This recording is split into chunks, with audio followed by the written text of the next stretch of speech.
तो मां exit poll में भी कांग्रेस के लिए बिल्कुल अच्छी खबर नहीं है। आप कह सकते हैं कांग्रेस का सबसे बुरा दौर चल रहा है। लगातार कांग्रेस एक के बाद एक राज्य हार रही है और महा एग्जिट पोल के नतीजे या कहिए जो आंकड़े हैं नतीजों में तब्दील हो गए तो कांग्रेस असम और केरल से बेदखल हो जाएगी। ऐसे में सवाल उठता है कि क्या ये कांग्रेस के अंत की शुरुआत है?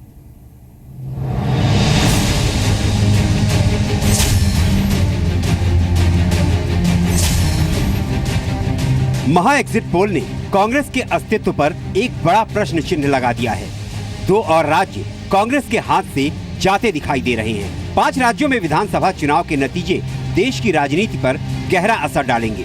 अगर एग्जिट पोल नतीजों में तब्दील होते हैं तो असम की जीत के साथ ही कांग्रेस मुक्त भारत की तरफ बीजेपी एक कदम और आगे बढ़ जाएगी। एग्जिट पोल के नतीजों में असम कांग्रेस के हाथ से छूट रहा है।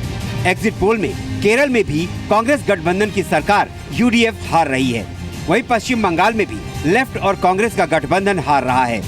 सिर्फ तमिलनाडु और पुडुचेरी में ही डीएमके कांग्रेस गठबंधन सरकार बना सकती है।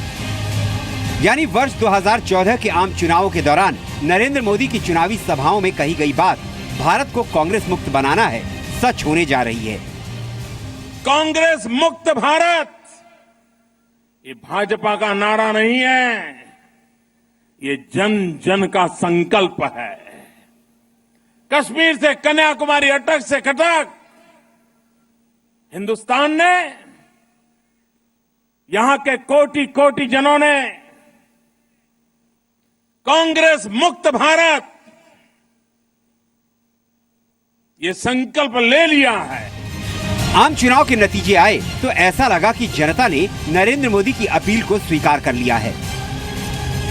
देश पर करीब 60 वर्षों तक राज करने वाली कांग्रेस की गिनती लोकसभा में महज 44 रह गई। अगर महा एग्जिट पोल के नतीजे सही साबित हुए तो अहम सवाल उठता है कि क्या बीजेपी का कांग्रेस मुक्त नारा सही साबित होने जा रहा है?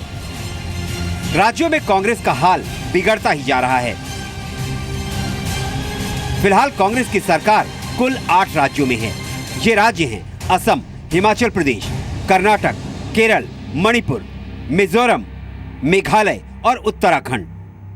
लेकिन महा एग्जिट पोल के मुताबिक अब कांग्रेस के हाथ से असम और केरल की सत्ता चली जाएगी, क्योंकि असम में बीजेपी को जीत मिलती हुई दिखाई दे रही है, जबकि केरल में लेफ्ट फ्रंट सरकार बना सकती है। अगर एग्जिट पोल के आंकड़े 19 मई को असली नतीजों में तब्दील हो जाते हैं तो देश में असम और केरल में सत्ता गंवाने के बाद सिर्फ 6 राज्यों में ही कांग्रेस की सरकार रह जाएगी।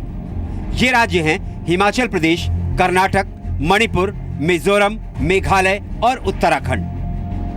कर्नाटक ही एकमात्र ऐसा राज्य है जहां कांग्रेस ने 2013 के बाद विधानसभा चुनाव में जीत दर्ज की है। असम और केरल को छोड़कर बाकी कांग्रेस शासित राज्य या तो छोटे हैं या फिर राजनीतिक तौर पर ज्यादा अहमियत नहीं रखते। 2014 में जब से नरेंद्र मोदी प्रधानमंत्री बने हैं, कांग्रेस लगातार राज्यों में सत्ता खो रही है। सबसे पहले कांग्रेस महाराष्ट्र और हरियाणा हार गई। इसके बाद अरुणाचल में बागियों ने कांग्रेस को उखाड़ फेंका। उत्तराखंड में भी जैसे तैसे कांग्रेस की सरकार बची है। बाकी राज्यों में कांग्रेस की स्थिति तीसरे या फिर चौथे नंबर पर है।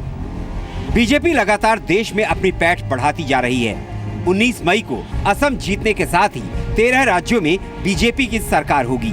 ये राज्य हैं असम, छत्तीसगढ़, गोवा, गुजरात, हरियाणा, झारखंड, मध्य प्रदेश, महाराष्ट्र, राजस्थान, जम्मू कश्मीर, पंजाब, आंध्र प्रदेश और अरुणाचल प्रदेश। अगर 19 मई के नतीजों में बीजेपी का वोट शेयर बढ़ता है तो बीजेपी के उस नारे को और मजबूती मिलेगी जिसमें वो कांग्रेस मुक्त भारत की बात करती है। ब्यूरो रिपोर्ट, जी मीडिया।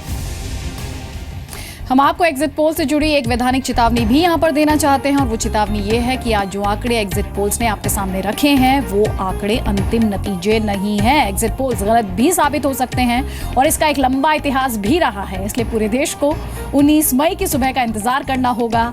वो सुबह होगी नतीजों की सुबह और उस दिन आपका समय हमारे साथ सुरक्षित रहेगा, यानी फिक्स्ड रहेगा।